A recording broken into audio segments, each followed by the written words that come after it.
For over 2 decades, the murder of Tupac Shakur remained one of the most haunting unsolved crimes in American history. Whispers echoed through the streets of Compton and Las Vegas, but the official story never moved forward. No arrests, no indictments, only rumors, dead witnesses, and cold case files. But then out of the shadows, one man, Dwayne Keefe D. Davis, began to talk. Keefe D. wasn't a nobody. He was a known figure in the streets of Compton, a high-ranking member of the South Side Compton Crips, and the uncle of Orlando Baby Lane Anderson, the prime suspect in Tupac's 1996 murder. He was also, crucially, inside the white Cadillac the night Tupac was gunned down. For years, he had avoided serious scrutiny. That changed in the late 2000s. In 2008, former LAPD detective Greg Kading, who had been tasked with reinvestigating the murders of both Tupac and the notorious B.I.G., tracked Keefe D down. By then, Davis was already facing significant legal pressure, drug charges that could land him in prison for decades. Kading and his team used that leverage to bring him to the table.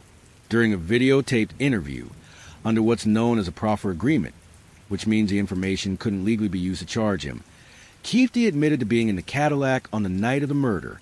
He said that the plan for retaliation was made quickly after Tupac and his crew jumped Orlando Anderson in the MGM Grand Lobby. That fight, caught on tape and broadcast worldwide, had humiliated Orlando. The Crips wanted payback, and fast. According to Keefe D, Orlando, and 2 other gang members drove around Las Vegas looking for Tupac. They found him stopped at a red light near the Strip, riding in a BMW driven by Suge Knight. Keefe D claimed that he handed a .40 caliber Glock to the back seat, either to his nephew Orlando or another associate. Gunshots rang out. Tupac was hit 4 times. Suge was grazed.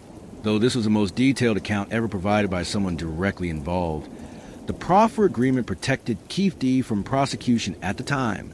Investigators couldn't use that confession to build a case.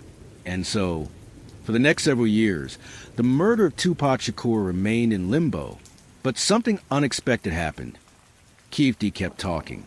By the 2010s, Keefe D began appearing in documentaries and interviews.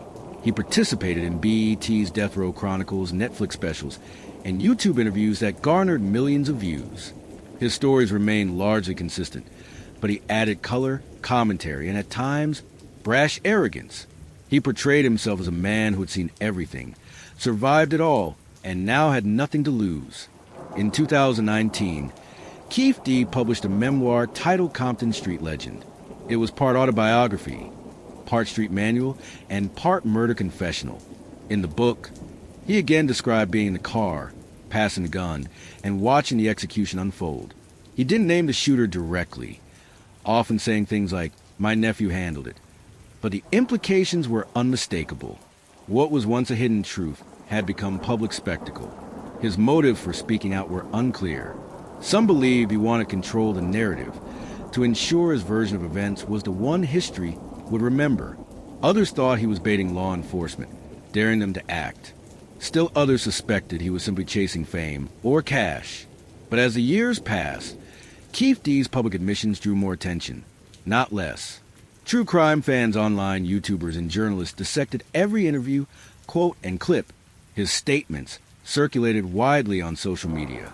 He boasted that he knew the whole story, that he had outlived everyone else in that car. And most of all, he said he wasn't afraid. In Las Vegas, the police were watching. Quietly, behind the scenes, they re-examined old evidence. They tracked down witnesses who had long gone silent. They reviewed the surveillance footage from the MGM Grand, and they paid close attention to Keefe D's words, especially the ones spoken outside of legal protection. In 2023, a major break occurred. On July 17, 2023, Las Vegas Metro Police executed a search warrant at the home of Keefe D's wife in Henderson, Nevada. Inside, they found multiple electronic devices, old photographs, a hard drive with Tupac-related content, and most importantly, a copy of his memoir marked up and annotated. The search warrant cited evidence related to the murder of Tupac Shakur. It was the first public signal in years that the case was being actively pursued. Then, on September 29th, 2023, 27 years after Tupac was killed, Las Vegas police arrested Dwayne Keefe D. Davis and charged him with first-degree murder with use of a deadly weapon. Body cam footage captured the moment officers walked up to him outside his home. Keefe D., now 60 years old, didn't run. He calmly said, "Biggest case in Las Vegas history. September 7th, 1996. It was as if he had been expecting this moment for years. And in some ways, maybe he had." At a press conference later that day, Clark County officials detailed the reasoning behind the arrest. They made clear that under Nevada law, you don't have to pull the trigger to be charged with murder. If you plan it, direct it, or help carry out, you can be held equally responsible. Keefe D's own public statements, memoir, and interviews were now being used against him.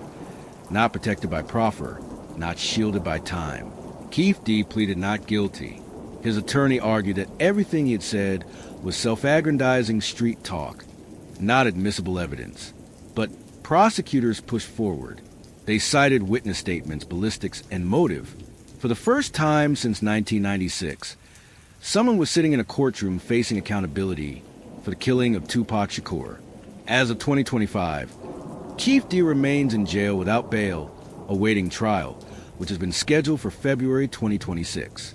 He is the only person ever arrested in connection to Tupac's murder. The others in the Cadillac, Orlando Anderson, DeAndre Smith, and Terrence Brown, are all dead. The irony is bitter. After decades of silence and speculation, it was Keefe D himself, not police, not informants, who blew the case open. His own words, spoken freely in front of cameras, might finally bring closure to one of music's greatest tragedies. But for fans around the world, and for Tupac's family, the question lingers. Was justice delayed still justice at all?